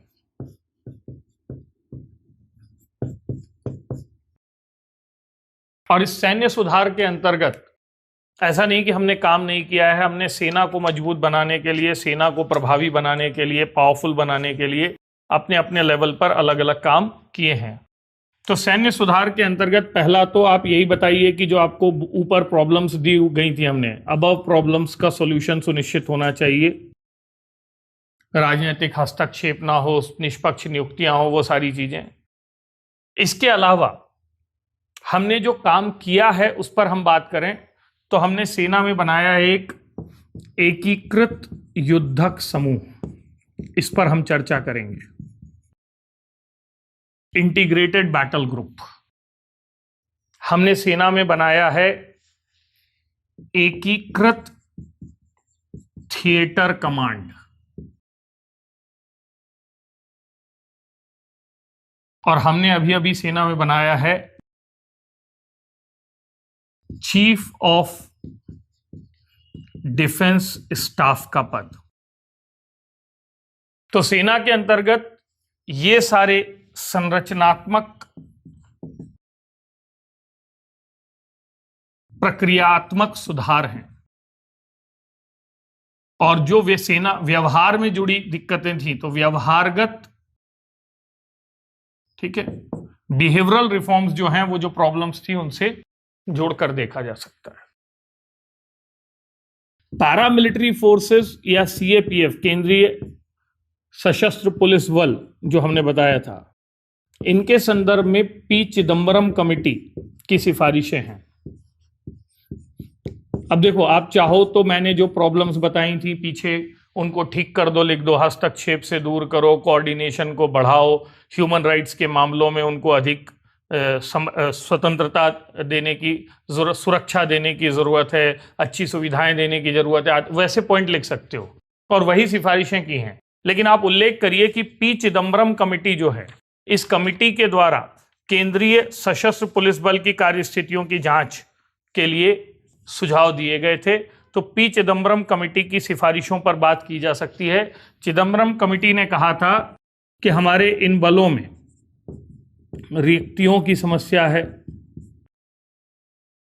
मतलब बहुत सारी वैकेंसीज खाली हैं। प्रमोशन की समस्या है, मॉडर्नाइजेशन की समस्या है, मतलब इनके पास हथियार वगैरह नहीं है, तो इसको समस्या की बात की थी। मनोबल की समस्या है, मोराल उनका बहुत नीचे है और इसलिए वो निष्क्रिय नजर आते हैं, इसको समस्या के अंतर्गत बताया था। और सबसे बड़ी बात कही थी उन्होंने, ब्यूरोक्रेटाइजेशन यानी नौकरशाहीकरण की समस्या है। इनका प्रमुख आईपीएस को बना दिया जाता है जिसको सैन्य सुरक्षा के कामों की उतनी समझ नहीं होती है। इंफ्रास्ट्रक्चर की समस्या है, ठीक है, फंड्स की समस्या है। ये सब समस्याएं हमने बात तो की हैं, लेकिन आप जो प्रॉब्लम मैंने बताई थी आप चिदम्बरम समिति के नाम से बता दो। तो चिदम्बरम समिति ने इसीलिए इनके बारे में ये कहा कि इन सब समस्याओं को दूर किया जाना चाहिए, उनका मॉडर्नाइजेशन किया जाना चाहिए, उनका डी ब्यूरोक्रेटाइजेशन किया जाना चाहिए, यानी नौकरशाहीकरण को दूर करना डी ब्यूरोक्रेटाइजेशन कहलाता है, ठीक है। उनके मनोबल को बढ़ाना चाहिए, उन्हें वेतन देना चाहिए, भत्ते देना चाहिए। तो जितनी प्रॉब्लम मैंने बताई थी उन सबको आप गृह मंत्रालय द्वारा गठित पी चिदम्बरम कमेटी के संदर्भ को लेकर बता दीजिए कि पी चिदम्बरम कमेटी ने किस तरीके से काम किया था। ये तीनों मैं आपको समझाऊंगा, जब मैं सेना के बारे में डिस्कस करूंगा तो इसको विस्तार से आपको बताने का प्रयास करूंगा। और जो पैरामिलिट्री फोर्सेस हैं उनके संदर्भ में मैंने आपसे बात की कि पैरामिलिट्री फोर्सेस के अंतर्गत जितनी भी प्रॉब्लम्स है उनको आप बताइए कि पी चिदम्बरम कमेटी ने इनको सुलझाने के लिए बात की है, ठीक है। लेकिन भारत में जो सबसे चर्चित मुद्दा है और जिस पर अलग से निबंध वगैरह भी आते हैं वो है पुलिस रिफॉर्म, ठीक है। और पुलिस रिफॉर्म इसलिए जरूरी था क्योंकि ब्रिटिश कालीन जो पुलिस थी उसे भय और आतंक का पर्याय माना जाता था। वो फ्रीडम फाइटर्स और क्रांतिकारियों को डराने दबाने के काम आती थी, अपने राजनीतिक उद्देश्यों को पूरा करने के काम आती थी, और इसीलिए उनकी छवि शुरू से ही नकारात्मक बनी हुई थी, ठीक है। पोस्ट इंडिपेंडेंस में यह सोचा गया कि वह देश जहां लॉ एंड ऑर्डर की और सुरक्षा की समस्याएं इतनी जटिल हैं, इतनी विविध हैं, कितने प्रकार के तो वाद ही होते हमारे यहाँ, वहां पुलिस जैसी एजेंसी को नकारा नहीं जा सकता और इसलिए हमने पुलिस को बनाए रखा। लेकिन हमने पुलिस की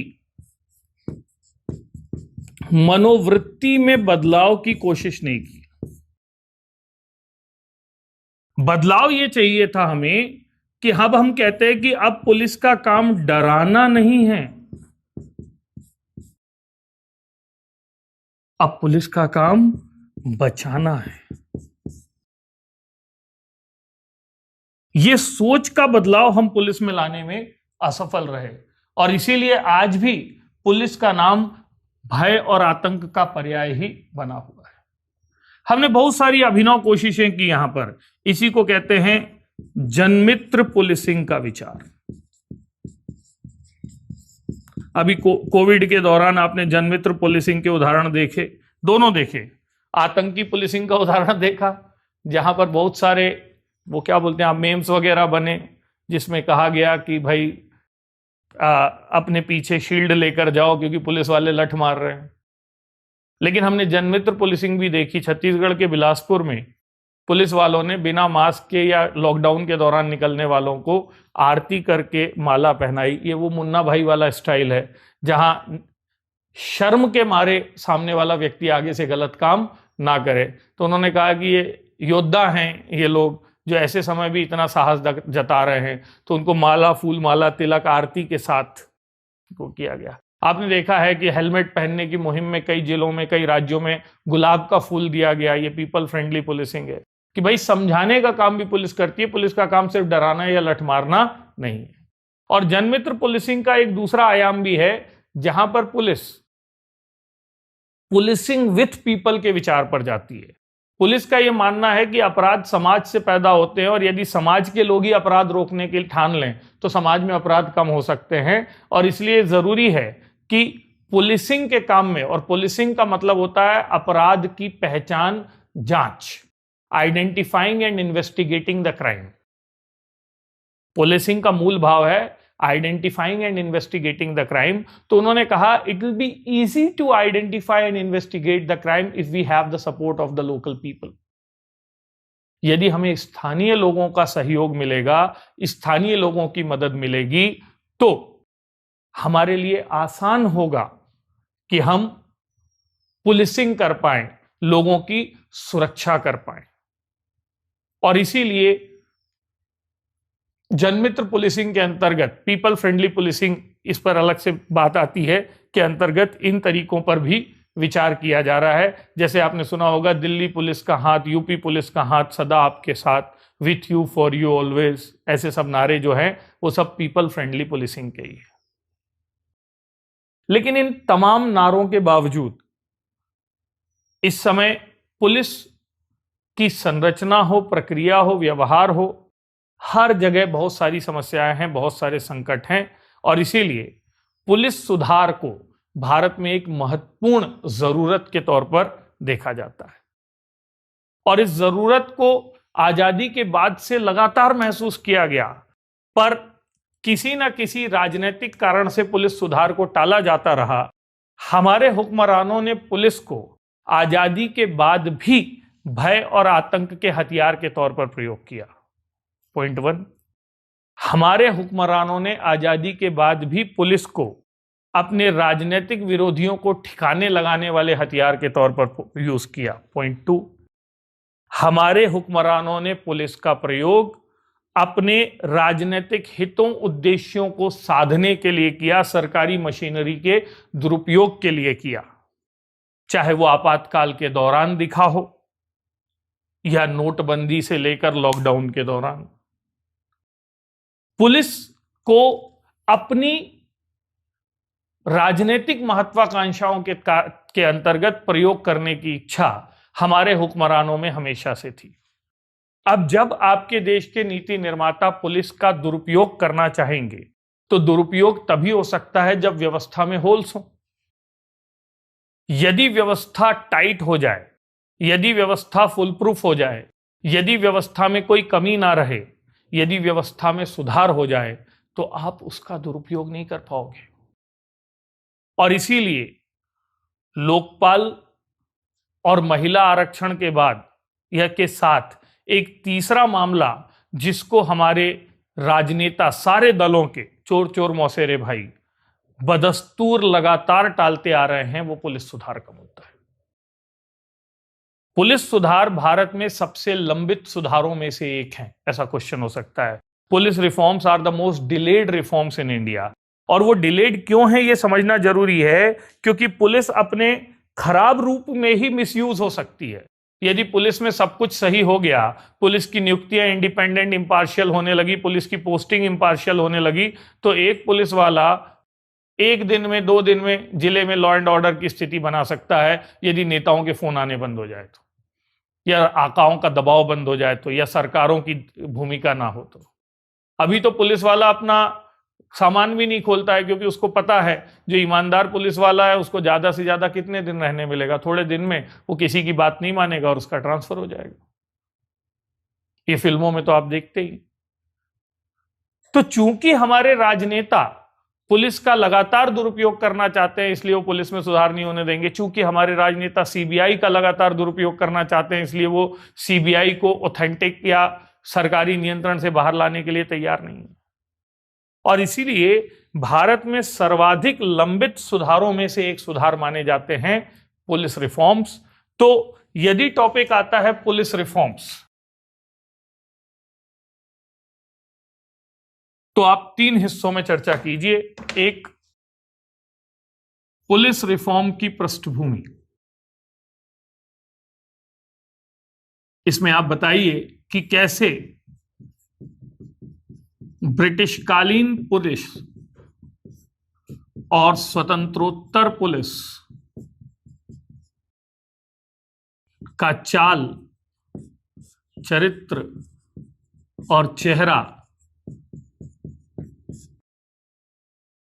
समस्याओं को जन्म देता है।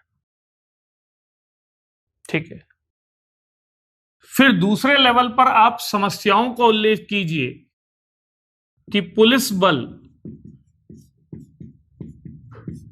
किन चुनौतियों से जूझ रहा है, और ये चुनौतियां मैंने कॉमन चुनौतियों के अंतर्गत वो हेडिंग लिखा हुआ है, चिंताओं से जूझ रहा है।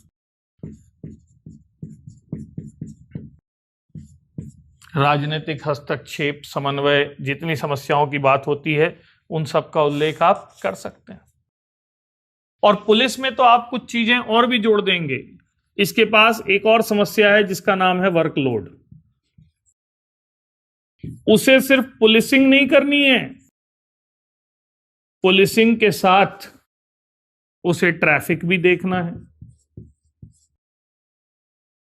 उसे फेस्टिवल, ठीक है ना, उसे पब्लिक ऑर्डर, जन व्यवस्था भी देखनी है, उसे वीआईपी सुरक्षा भी करनी है, उसे प्रोटोकॉल भी मेंटेन करना है। तो पुलिस है या रजनीकांत? एक तो वैसे ही बलों की कमी है, दूसरा पुलिस को आपने 25 प्रकार के काम और दे दिए। ट्रैफिकिंग छोटा मोटा काम है, आप अलग से कोई बल बना दीजिए। अब वो जब हेलमेट पहनाने का मुहिम चलाती है तो पुलिसिंग नहीं कर पाती है तो क्राइम बढ़ जाते हैं। जब चोर पकड़ती है तो लोग हेलमेट पहनना छोड़ देते हैं। एक ही तो एसपी बेचारा क्या क्या करे या करवाए। और फिर उसको कहा गया है कि नहीं देखो, अभी अगस्त से शुरू हो जाएगी गणेश चतुर्थी से लेकर दिवाली तक, तो फेस्टिवल्स में भी आपको काम करना है, मेलों की रक्षा भी आपको करना है, कुंभ का आयोजन भी आपको करवाना है, आप क्या कहेंगे, आपदा प्रबंधन भी आपको करना है, दुर्घटना में कोई घायल हो जाए तो उसको जान बचाना भी आपका काम है। अब इतनी सारी चुनौतियों को लेकर पुलिस कैसे काम करे? और इतने के बाद भी यदि वो पुलिस काम कर लेती है तो मेरे जितने भी आईपीएस जान पहचान के हैं वो कहते हैं कि यार पुलिसिंग काम ही नेगेटिव है, तो पुलिसिंग का मूल भाव है डोंट। और तुम बताओ कि वो बच्चा जिसे आपने बचपन से कहा है कि ऐसा मत कर ऐसा मत कर, वो कभी आपको पसंद करता है क्या? तो उनका कहना है कि जनता हमें कभी पसंद कर ही नहीं सकती। वो तो भला हो कोरोना का कि पुलिस वालों को हमने कोरोना वॉरियर्स के नाम से इतना सम्मान दिया, वरना पुलिस वालों के नाम से आपकी जबान पर जो प्रारंभिक शब्द आते हैं उन्हें मुझे दोहराने की जरूरत नहीं। We never recognise their efforts towards us, बल्कि हम उनका मजाक उड़ाते हैं। इनकी तोंद निकल गई है, ये क्या रक्षा करेंगे, खा खा के पेट। वो खा खा के पेट नहीं फूल गया है उनका पैसा। सच बात यह है कि वो शिफ्ट में ड्यूटी करके उनकी हालत ऐसी हो गई है कि इतना फिट पुलिस वाले की तोंद निकल गई है। क्योंकि यदि आपको 15 दिन रात भर और 15 दिन दिन भर नौकरी करनी पड़े तो आपकी भी बायोलॉजिकल क्लॉक डिस्टर्ब हो जाएगी। समझ पा रहे हैं इस बात को? तो यहां यह समझने की जरूरत है कि यदि उन्हें डोंट के लिए कहा जाएगा तो हमेशा वो डर या विरोध का ही सामना करना पड़ेगा। और इसलिए पुलिस वालों को कितना भी वो कर दे मेहनत, कहते हैं ना कि कितना भी कर लो कम पड़ ही जाता है, तो पुलिस वाला आपके लिए कलेजा भी निकाल के रख देगा तो आप बोलेंगे वो ठीक है पर थोड़ा तिरछा काटा है तुमने। और इसलिए पुलिस प्रशासन को हमेशा विरोध का सामना करना पड़ता है। हर थाने के सामने 4 गली के नेता मानव अधिकार का झंडा उठाकर खड़े हो जाते हैं। आपने अवैध बस्ती बनाई, लेकिन उस पर यदि बुलडोजर चले तो पुलिस वालों की पिटाई कर दी। आप सड़क पर गलत चल रहे थे, लेकिन किसी ने यदि आपसे ट्रैफिक नियमों का पालन करने का, आपने उसको पिटाई कर दी। और फिर हद तो तब है जब पुलिस वालों से ठीक संभ्रांत घरों के लोग बोलते हैं जानते हो मेरे पापा कौन है, तो वही पता करके रखो। जहां आप अपनी धमक दिखाते हो, अकड़ दिखाते हो, अपने कॉन्टैक्ट्स बताते हो पुलिस वालों को, और आप करें तो वो जस्टिफाइड होता है, दूसरा करे तो आपको खराब लगेगा, तो ये बातें ठीक नहीं है। मानव अधिकारों की रक्षा पुलिसिंग के साथ कैसे हो सकती है? मैं जिस मित्र की बात कर रहा हूं उसने मुझसे कहा कि यार ह्यूमन राइट्स के साथ पुलिसिंग का मतलब है कि मैं चोर को पकड़ने के बाद अपने साथ कॉफी पिलाने ले जाऊं और उसको बोलूं देख भाई प्लीज बता दे कि तूने चोरी कहां की है, तेरे को मेरी कसम। और वो बता देगा। आप किसी दिन थाने में जाओ, वहां पर सच बोल पट्टा होता है, वो पहला पढ़ेगा नहीं साहब मेरे को नहीं पता, 3-4 पढ़ेंगे आपको, कभी आप भगवान ना करे देखना पड़े, पर यदि देखने मिलेगा तो आपको लगेगा 4-5 खाने तक तो ऐसा लगता है कि वो मार रहे हैं, उस बेचारे ने कुछ नहीं किया उल्टा लटका के, लेकिन छठवां पढ़ते पढ़ते मैंने खुद ने देखा हूं साहब यहाँ ट्रांजिस्टर रखा है, यहाँ टीवी रखी है, यहाँ ये रखा है। अरे भाई बोलना ही था तो 5 खाया क्यों? लेकिन ये आदत है, वो कहते हैं ना कि चमड़ी मोटी हो जाती है, तो अपराधियों की चमड़ी मोटी होती है, वो बिना पिटाई के खुलती नहीं। तो बताओ पिटाई के साथ पुलिसिंग, ह्यूमन राइट के साथ पुलिसिंग कैसे हो सकती है? और यही बात सैन्य और अर्धसैन्य बलों के लिए, जैसा मैंने बताया था आतंकवाद में, कि आप क्या चाह रहे हो कि आतंकवादियों को पहले लाइन से खड़ा किया जाए, पूछा मतलब यदि आतंकवादी किसी घर में घुसे हैं तो अंदर घुसकर पूछा जाए कि भाई आप में से आतंकवादी इधर आ जाओ और घर वाले इधर आ जाओ, आतंकवादियों अब मैं आपको गोली मारूंगा। ऐसा तो कर नहीं सकते, कोलेटरल डैमेज तो होगा ही होगा, तो ह्यूमन राइट वायलेशन होगा ही होगा। एक घर में पुलिस वालों सैन्य बलों के साथ कुछ आतंकी रुके रुके, वो सैन्य बलों ने एक घर को उड़ाया जिसमें आतंकवादियों के साथ 2 घर के निरीह लोग मारे गए। तो it is not practically possible कि आप पुलिस को ह्यूमन राइट्स के साथ काम करने की बात कहें। हाँ, इसका मतलब ये नहीं कि वो ह्यूमन राइट वायलेट कर सकते हैं। तो आप एक इंटरनल विजिलेंस सिस्टम बनाइए, जैसे कोर्ट मार्शल होता है सेना में, तो पुलिस में भी एक इंटरनल डिपार्टमेंटल इंक्वायरी होती है जहां आप पुलिस के खिलाफ शिकायतों को कर सकते हैं। तो ऐसी ही सारी बातों को लेकर पृष्ठभूमि पुलिस बल की चुनौतियां, जो विचार सामने आया उसे कहा गया पुलिस सुधार का विचार। और भारत में कोई भी सुधार हो वो समितियों और आयोगों की भेंट चढ़ जाता है। तो ढेर सारी समितियों और आयोगों ने सिफारिशों का भंडार लगा दिया पुलिस सुधार के लिए,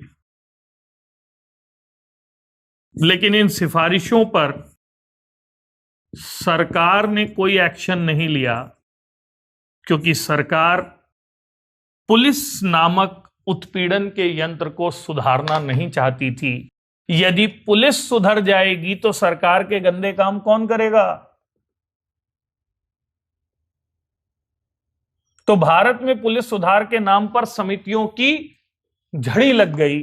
1970s में पहला और सबसे बड़ा आयोग बना जिसने पुलिस सुधार की बात की थी, और उसका नाम था धर्मवीर आयोग। ठीक, 1975 से 80s के बीच इसकी सिफारिशों का दौर देखा जाता है, और ऐसा लगा कि अब पुलिस के दिन फिरने वाले हैं। लेकिन इस धर्मवीरा आयोग के आने के बाद आप ये देखेंगे कि अचानक से नेक्स्ट 15 इयर्स सुधारों को टाला जाता रहा। अच्छा ठीक है करते हैं, हां बस अब लागू करने वाले हैं। और टालने का तरीका क्या निकाला गया? सेंट्रल गवर्नमेंट बोलती थी कि पुलिस तो स्टेट का विषय है,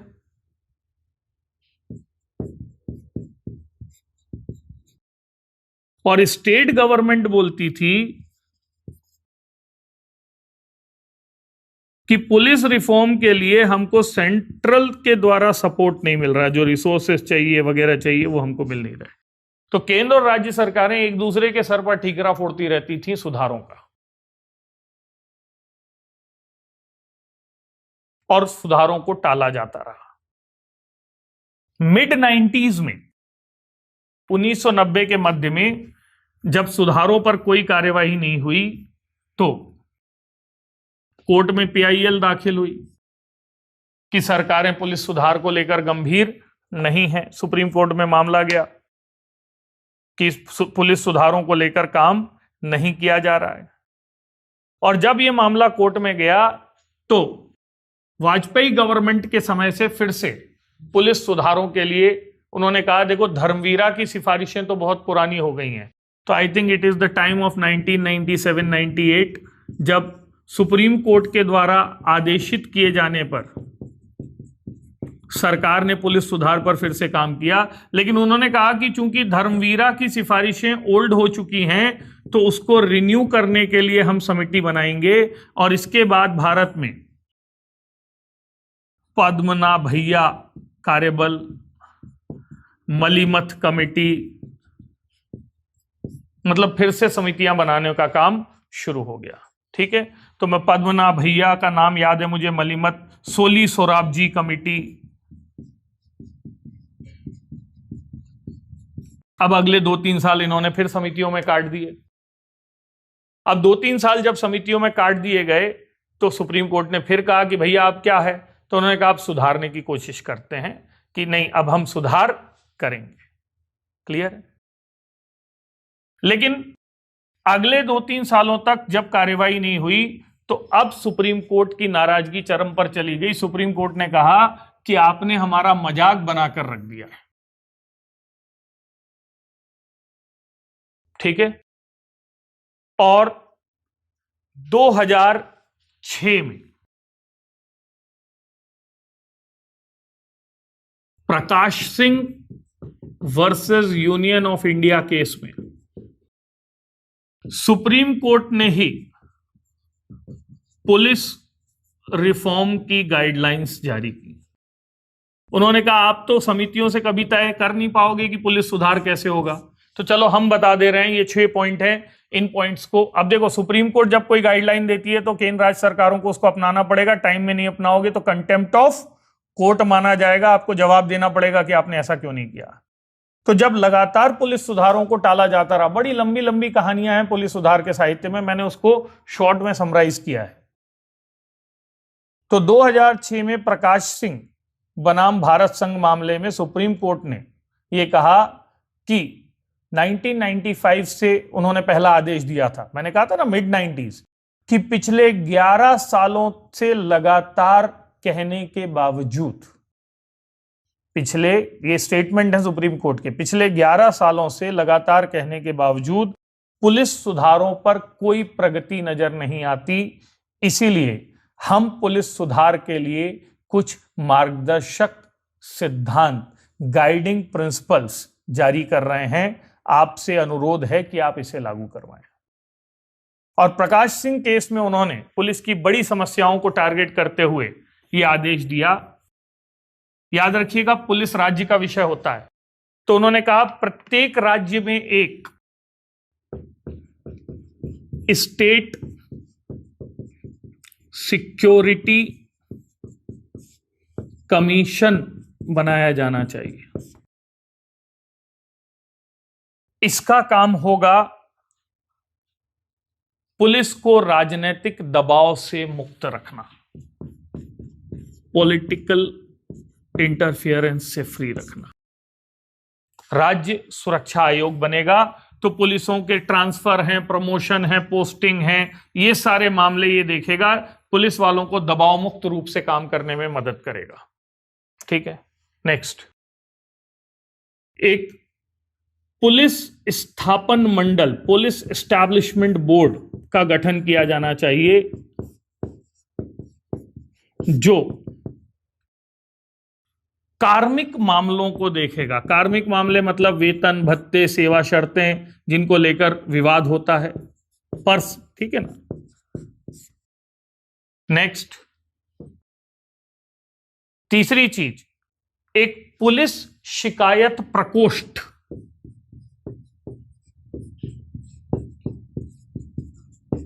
इसे कहते हैं पुलिस कंप्लेंट सेल, हर जिले में गठित होना चाहिए, जो पुलिस वालों के खिलाफ जनता की शिकायतों को, गंभीर शिकायतों को सुनने का काम करेगा कि वो अपनी सत्ता का दुरुपयोग तो नहीं कर रहे हैं।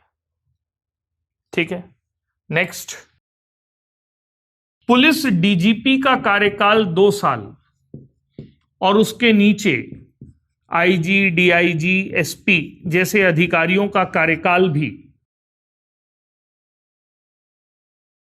तय किया जाना चाहिए ताकि ट्रांसफर की तलवार लटकाकर उनसे काम ना करवाया जाए। यह सिफारिश की गई।